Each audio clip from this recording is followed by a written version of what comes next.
Czytam i działam. Lekcje z książki, które wprowadzisz w życie.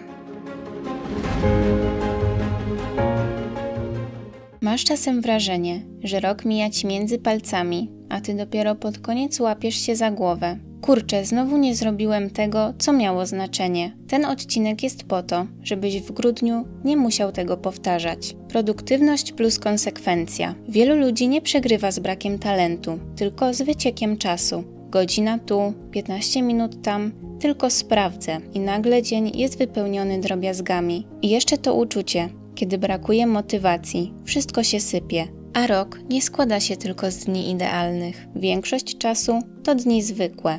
Wyobraź sobie zwykły poranek, dojazd do pracy autobusem, tramwajem albo samochodem. Ktoś obok przewija telefon kciukiem, tak automatycznie, jakby to było oddychanie. Ty też możesz, nikt cię za to nie oceni, tylko że te dojazdy układają się w dziesiątki godzin. I nagle pojawia się pytanie, co z tego masz? Jeśli nie pilnujesz małych kawałków czasu, to duże cele nie mają gdzie urosnąć. Ludzie, którzy idą do przodu, nie czekają na natchnienie. Dbają o konsekwencje jak o higienę. W nawykach wartych miliony, które omówiłam na kanale, jest rada o korzystaniu z małych momentów dnia. Wybierz jeden: dojazd do pracy, spacer z psem, zmywanie, jazda autem i rób z niego stały blok rozwoju. Audiobook, podcast, kurs, język, cokolwiek. Ważne, żeby to było proste i powtarzalne, bez kombinowania. Druga rzecz, bądź cierpliwy i konsekwentny. Nawyki, które zostają z tobą na lata,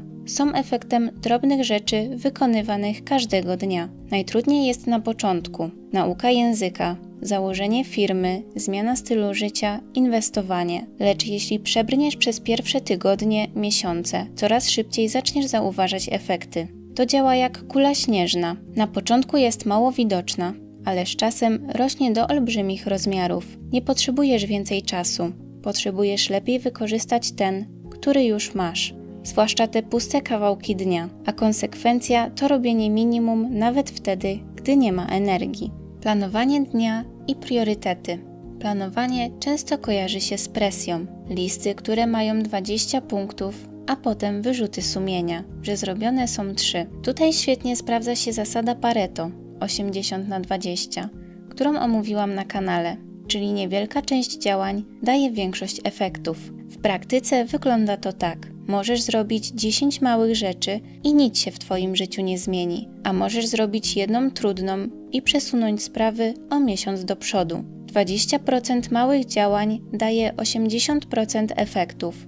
W życiu codziennym ma to na przykład odzwierciedlenie w sprzątaniu. Pochowasz ubrania do szafy, posprzątasz blat w kuchni i stół w salonie i na pierwszy rzut oka widać, że jest lepiej, mimo że poświęciłeś na to mało czasu. Albo ile razy jest tak, że utrzymujesz z kimś kontakt, bo wypada, a największe wsparcie, uśmiech, wspomnienia masz z kilkoma osobami. To 20% naszego otoczenia daje nam 80% radości. Znasz takie dni, kiedy robisz milion drobiazgów, a wieczorem czujesz pustkę? Każdy z nas takie ma. Rozwiązaniem jest metoda ABCDE. Bardzo prosta, ale skuteczna. Proponuje ją Brian Tracy w swojej książce Zjedz tę żabę. Rano albo wieczorem spisz wszystko, co masz do zrobienia. Potem przy każdym zadaniu postaw literę A. Rzeczy, które mają realne konsekwencje, jeśli ich nie zrobisz. To zwykle te, które odkładasz, bo są niewygodne. B. Rzeczy ważne, ale jeśli dziś ich nie zrobisz, świat się nie zawali. C. Rzeczy neutralne. Warto je zrobić, ale nie pchają życia do przodu. D. Rzeczy do delegowania. Jeśli ktoś może zrobić to za ciebie, to właśnie tu jest na nie miejsce. E. Rzeczy do eliminacji. Są zadania, które tylko udają, że są ważne. Teraz najważniejsze. Zaczynasz od A i nie ruszasz B, dopóki A nie ruszyło z miejsca. Jeśli masz kilka zadań A, wybierasz jedno. A1. To jest twoje zadanie dnia. Ono ma pierwszeństwo przed wszystkimi. Zrób tak. Pierwsze 60-90 minut rano przeznacz tylko na A1, bez maili, bez wiadomości. Po tym czasie możesz wrócić do świata. Planowanie ma ci dać spokój, nie presję. Jedno zadanie A1 dziennie daje więcej niż 10C, które ładnie wygląda na liście. Krytyka i opinie innych. Krytyka potrafi uderzyć w każdego. Czasem jedno zdanie potrafi odebrać energię na tydzień, a jeszcze częściej działa coś gorszego. Wyobrażona krytyka. Co oni powiedzą? I już nawet nie próbujesz. Temat wstydu i potrzeby akceptacji wraca jak bumerang. To mechanizm, który bierze się z bardzo ludzkiej potrzeby. Chcemy przynależeć do grupy. Tylko że jeśli twoje decyzje mają przejść przez komisję złożoną z rodziny, znajomych, internetu i randomów, to nic nie ruszy. I tu jest ciekawy paradoks. Ludzie najgłośniej oceniają tych, którzy coś robią, bo to ich konfrontuje z własnym staniem w miejscu. Tak jak mówiłam przy omówieniu książki, jak przestać się martwić i zacząć żyć. Krytyka jest jak cień. Jeśli stoisz w miejscu, może jej nie zauważysz, ale kiedy zaczynasz iść do przodu, cień rośnie i to jest znak, że idziesz w dobrym kierunku. Po pierwsze, rozdziel krytykę na 2 rodzaje. Jedna jest informacją, druga jest projekcją. Informacja brzmi mniej więcej tak: tu jest błąd, tu możesz poprawić. Projekcja brzmi: to głupie, po co ci to? I tak ci nie wyjdzie. Po drugie, zanim zareagujesz, zadaj sobie pytanie, czy ta osoba ma życie, które ja chcę mieć? Jeśli nie, jej opinia może być głośna, ale nie jest kierunkowskazem. Po trzecie, ustal sobie mały rytuał odporności. Kiedy dostajesz krytykę, nie odpowiadasz od razu. Dajesz sobie godzinę, dzień, zależnie od wagi. Emocje opadają i dopiero wtedy wybierasz, co z tym zrobić. I po czwarte, rób rzeczy w wersji roboczej. Nie pokazuj wszystkiego każdemu. Buduj w ciszy, a pokazuj, gdy masz już fundament. Nie musisz uciszać wszystkich. Wystarczy, że nauczysz się odróżniać informacje od hałasu i nie będziesz oddawać sterów komuś, kto tylko komentuje z boku. Sen jako fundament koncentracji, emocji i decyzji. Brak snu nie kończy się tylko ziewaniem. Kończy się gorszymi decyzjami, impulsywnym jedzeniem, drażliwością, a potem błędnym kołem. Stresujesz się, bo nie ogarniasz i nie śpisz, bo się stresujesz. Pomyśl o dniu, kiedy spałeś krótko. Jak wygląda twoja cierpliwość? Jak wyglądają twoje wybory? Czy łatwiej wtedy scrollować, odkładać rzeczy, zjeść byle co? Zmęczenie sprawia, że decyzje przestają być logiczne, a stają się impulsywne. Ustal swój rytm snu, godzinę, o której kładziesz się do łóżka. Wyeliminuj niebieskie światło na godzinę przed snem, czyli nie oglądaj telewizji, odłóż telefon. Druga rzecz, poranne światło i ruch. Krótki spacer albo choćby wyjście na balkon, a w miesiącach jesienno-zimowych od razu po przebudzeniu włącz światło. To sygnał dla mózgu, że dzień się zaczął. Trzecia, kofeina i alkohol często okradają cię z jakości snu, nawet jeśli zasypiasz normalnie. Alkohol skraca czas latencji, zasypiasz szybciej, ale pogarsza jakość snu. Sen jest fundamentem. Jeśli chcesz, żeby ten rok był twój, musisz mieć energię, nie tylko plany. Tworzenie nawyków. Przegrywasz, bo planujesz nawyk tak, jakby każdy dzień był równy, a tak nie jest. Są dni z energią, są dni bez energii. Są tygodnie, kiedy wszystko idzie gładko i takie, kiedy życie nagle siada. Choroba, gorszy sen, więcej pracy, stres. Jeśli nawyk wymaga od ciebie idealnych warunków, to nie jest nawykiem. Wyobraź sobie, że chcesz zacząć czytać codziennie. Na początku idzie pięknie, wieczorem książka, kilka rozdziałów, poczucie dumy, a potem przychodzi tydzień, w którym wracasz późno, jesteś zmęczony, w głowie masz 1000 rzeczy i już ci się nie chce. Następnego dnia też, po kilku dniach pojawia się myśl: to nie dla mnie, a przecież problemem nie było czytanie, problemem był próg wejścia. Za dużo na start, brak planu na gorsze dni. Nawyk ma być odporny na życie. Ustal wersję minimum, którą wykonasz nawet w gorszy dzień. Jeśli chcesz ćwiczyć, twoje minimum to 10 minut w domu, nie 1,5 godziny na siłowni. Jeśli chcesz czytać, minimum to 2 strony, nie 2 rozdziały. Jeśli chcesz uczyć się języka, minimum to 1 lekcja lub 1 nagranie. To ma być tak małe, że aż głupio będzie tego nie zrobić. Ustal 1, 2 nowe nawyki. Nie ma sensu przewracania całego życia do góry nogami. To jest oczywiste, że nie utrzymasz tego w dłuższej perspektywie. Możesz podpiąć nawyk pod coś, co już robisz. Do porannej kawy czytanie książki, po umyciu zębów rozciąganie.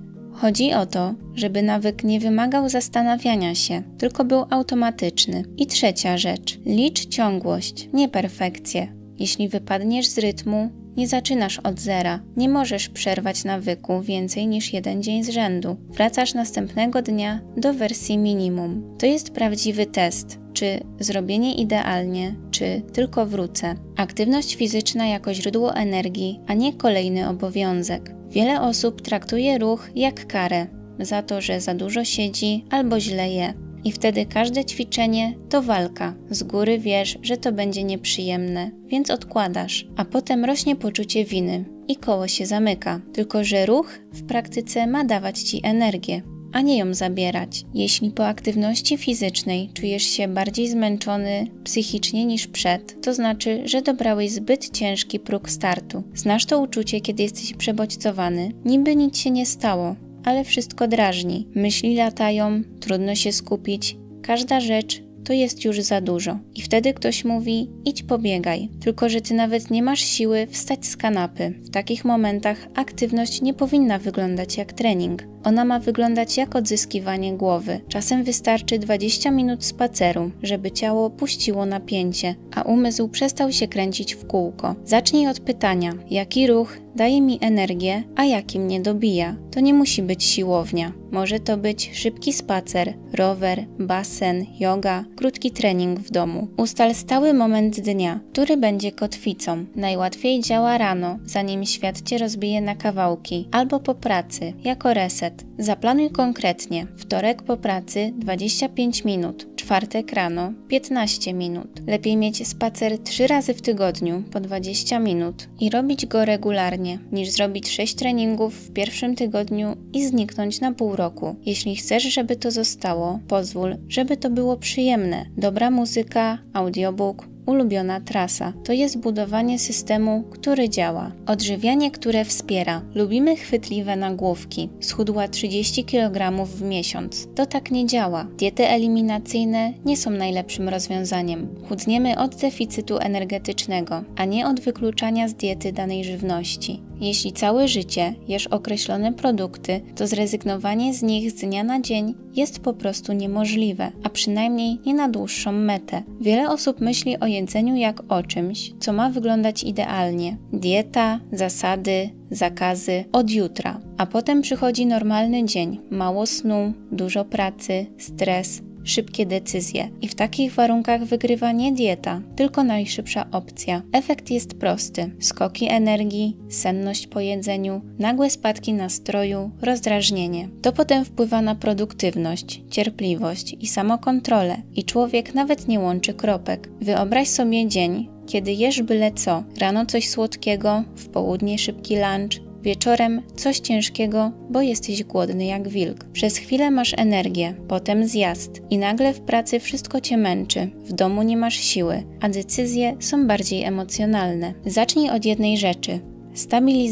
Stabilizacji energii. Wybierz posiłki, po których czujesz się dobrze. Jeżeli lubisz jeść owsiankę na śniadanie i czujesz się po niej dobrze, to nie rezygnuj z niej bez powodu, bo przeczytałeś w internecie, że dieta keto jest super. Jeżeli najlepiej się czujesz po posiłku białkowo-tłuszczowym, to również z niego nie rezygnuj. Żywienie to bardzo indywidualna sprawa. Znajdź swój złoty środek. Druga rzecz. Przygotuj bezpieczne opcje na gorszy dzień. To mogą być gotowe produkty w lodówce, jogurt, twaróg, owoce, orzechy, warzywa. Chodzi o to, żebyś nie był skazany na przypadek. Trzecia rzecz. Nie dopuszczaj do stanu, w którym jesteś tak głodny, że zjesz cokolwiek. To jest moment, kiedy plan przegrywa. Lepiej zjeść małą rzecz wcześniej, niż rzucić się wieczorem na wszystko. Ochrona uwagi i ograniczenie rozpraszaczy. Możesz mieć najlepszy plan i dobre chęci, ale jeśli Twoja uwaga jest cały dzień rozrywana, to Ty nie żyjesz swoim planem, tylko cudzymi bodźcami. W praktyce problemem nie jest brak czasu. Problemem jest to, że cały czas jesteś pocięty na kawałki i potem dzień mija, a Ty masz wrażenie, że byłeś zajęty, tylko nie wiesz czym. Siadasz do ważnej rzeczy. Już zaczynasz, ale najpierw sprawdzasz wiadomości, potem powiadomienie, potem szybko tylko jeden filmik, potem mail i nagle mija godzina. Najgorsze jest to, że mózg po każdym wyrwaniu potrzebuje czasu, żeby wrócić do głębokiego skupienia, więc nawet jeśli siedzisz przy zadaniu, to robisz je na pół gwizdka. Po pierwsze, ustaw blokady na pożeracze czasu. Potrafią dosłownie uratować Ci dzień. Blokujesz Instagrama, TikToka, YouTube Shorts na godziny pracy albo na pierwszą godzinę po przebudzeniu. Po drugie, usuń powiadomienia. Zostaw tylko to, co jest naprawdę ważne. Telefon, SMS-y od bliskich, może komunikator z pracy, jeśli musisz. Reszta to ciągłe szturchanie uwagi. Po trzecie, zrób strefę pracy bez telefonu. Telefon nie leży obok komputera, leży w innym pokoju, w szufladzie, w torbie. To jest banalne, ale działa, bo nie musisz walczyć z pokusą co minutę. I jeśli chcesz pójść krok dalej, pracuj w blokach, na zasadzie Pomodoro, 40-50 minut skupienia, 10 minut przerwy. Dobierz indywidualnie pod siebie czas skupienia oraz czas przerwy. Uwaga wraca wtedy, gdy usuwasz bodźce z pola widzenia. Radzenie sobie ze stresem tak, żeby nie kumulował się miesiącami. Stres najczęściej nie jest jednym wielkim wydarzeniem. To jest codzienna kropla. Presja, niedokończone sprawy, napięcie w relacjach, brak odpoczynku. I jeśli tego nie rozładujesz, to po kilku tygodniach Twój mózg zaczyna działać w trybie alarmowym. Wtedy podejmujesz gorsze decyzje, szybciej się irytujesz i trudniej Ci utrzymać nawyki. Najważniejszy jest moment, w którym przestajemy udawać, że wszystko jest w porządku, kiedy w środku dobrze wiemy, że nie jest. Bardzo często stres nie bierze się z tego, że mamy problem. On bierze się z tego, że przez tygodnie albo miesiące omijamy go szerokim łukiem. Udajesz, że ta rozmowa jakoś się sama rozwiąże. Udajesz, że to zmęczenie samo minie. Udajesz, że relacja, w której tkwisz, nie jest aż taka zła i z zewnątrz wszystko wygląda normalnie. Chodzisz do pracy, robisz swoje, funkcjonujesz. Tylko że Twój umysł dokładnie wie, że coś jest niezałatwione i właśnie to niezałatwienie działa jak otwarta pętla, która kręci się w tle cały dzień. To jest ten rodzaj stresu, który nie znika po weekendzie. Nie pomaga na niego sen, nie pomaga serial, nie pomaga urlop. Jest taki moment, który każdy z nas zna, kiedy myślisz o jakiejś sprawie i czujesz lekki ucisk w żołądku, albo to charakterystyczne nie chcę teraz o tym myśleć. Czas przestać udawać, że tej sprawy nie ma. W wielu historiach, które przewijają się przez książki o radzeniu sobie z napięciem, powtarza się jeden schemat. Ludzie zaczynają odzyskiwać spokój wtedy, gdy przestają uciekać od problemu, bo ucieczka kosztuje więcej energii niż konfrontacja. Zacznij bardzo prosto. Usiądź sam ze sobą, najlepiej z kartką i nazwij problem jednym zdaniem. Nie analizuj. Boję się tej rozmowy, ta sytuacja w pracy mnie przerasta, ta relacja mnie męczy. Odkładam coś, co i tak będę musiał zrobić. Samo nazwanie problemu już obniża napięcie, bo przestajesz z nim walczyć w głowie, a zaczynasz patrzeć na niego z boku. Kolejny krok to nie jest pytanie, jak rozwiązać wszystko. To pytanie brzmi, jaki jest jeden ruch, który przestanie pogarszać sytuację. Może wysłanie jednego maila, może umówienie wizyty, może przyznanie przed sobą, tak, to jest dla mnie trudne. To są małe ruchy, ale one robią ogromną różnicę, bo przywracają poczucie wpływu, a stres najbardziej rośnie wtedy, gdy czujesz, że nie masz żadnej kontroli. Właśnie wtedy pojawia się druga część tej samej układanki. Nie dusić tego w sobie, bo nawet jeśli zrozumiesz swój problem, trzymanie go tylko w głowie sprawia, że cały ciężar zostaje po Twojej stronie. Myśli odbijają się od ścian, wracają w nocy, w stresujących momentach dnia, w najmniej odpowiednich chwilach. Jest ogromna różnica między problemem, który istnieje tylko w Twojej głowie, a problemem, który został wypowiedziany na głos. Kiedy mówisz komuś zaufanemu, jest mi ciężko, nie wiem co z tym zrobić, ta sytuacja mnie przerasta, napięcie się zmniejsza. Zrób najmniejszy możliwy krok. Stres rośnie, kiedy sprawy są mgliste i ogromne, więc zamiast pytać, jak ja to ogarnę, zapytaj, jaki jest jeden najmniejszy ruch, który może zmniejszyć problem o 5%. Nie rozwiązujesz całego problemu, zaczynasz go zmniejszać, a to przywraca poczucie kontroli, które jest najlepszym antidotum na stres. Realistyczne planowanie roku. Największy błąd planowania roku – zbyt ogólne cele. Będę zdrowszy, będę bardziej produktywny, ogarnę życie. Brzmi ładnie, ale nie daje Ci żadnej mapy, a gdy nie ma mapy, wracasz do tego, co znane. Drugi błąd – presja. Wszystko od razu. W styczniu chcesz zmienić jedzenie, sen, sport, pracę i jeszcze być spokojniejszy. I to często kończy się tym, że po 3 tygodniach masz dosyć wszystkiego. Wyobraź sobie dwie osoby. Pierwsza mówi, w tym roku biorę się za siebie i nic z tego nie wynika. Druga mówi, do końca marca chcę zrobić 3 spacery tygodniowo, po 30 minut i zasypiać przed 23. Przynajmniej 5 dni w tygodniu. To jest konkret i to jest do zrobienia. Metoda SMART z angielskiego znaczy konkretny, mierzalny, osiągalny, istotny i określony w czasie. Weź jeden obszar, na przykład zdrowie. S. Konkretny. Chcę być w lepszej kondycji, zamieniasz na chcę chodzić 3 razy w tygodniu na szybki spacer. M. Mierzalny. 3 razy w tygodniu po 30 minut. To da się policzyć. A. Osiągalny. Jeśli dziś nie chodzisz wcale, to nie robisz od razu 6 treningów. Robisz 3 spacery. R. Istotny. Pytasz, czy to naprawdę coś zmieni w moim życiu? Jeśli tak, zostaje. Jeśli nie, wylatuje. T. Czas. Przez 8 tygodni albo do końca marca. Na rok wybierasz maksymalnie 3 cele. Uczenie się nowych umiejętności jako inwestycja w przyszłość. Ludzie odkładają naukę, bo myślą, będę mieć więcej czasu. Tylko że ten czas rzadko się pojawia, a bez nowych umiejętności stoisz w miejscu. I nie chodzi tylko o karierę. Chodzi o poczucie, że masz wybór, że potrafisz coś więcej. Powinieneś mieć większe kompetencje, zwiększyć wartość netto, mieć bardziej poukładane w głowie. Bez znaczenia powinieneś być w czymś lepszy z roku na rok, z miesiąca na miesiąc. Pomyśl o osobie, która zaczęła od zera i po roku ma nową kompetencję, lepszy język, montaż wideo, wystąpienia. Ona inaczej chodzi po świecie. Nie dlatego, że jest lepsza, tylko dlatego, że ma więcej narzędzi, a narzędzia dają spokój. Wybierz jedną umiejętność na 3 miesiące. Ustal minimalny czas codziennie, 15-30 minut i wykorzystuj martwe momenty dnia. Dojazdy do pracy, audiobook, podcast, kursy. Jeśli wracasz zmęczony, zrób wersję lekką. Słuchanie zamiast aktywnej nauki. Notatka zamiast zadań. Chodzi o ciągłość. I bardzo ważne, ucz się pod wynik. Nie zbieraj wiedzy dla wiedzy. Ustal, co ma być efektem po 3 miesiącach. 1 projekt, 1 rozmowa po angielsku, 1 zmontowana rolka, 1 arkusz w Excelu. To daje Ci poczucie postępu, a nie tylko konsumowania treści. Wybierz jedną umiejętność na 90 dni i ucz się w dojazdach oraz w krótkich blokach.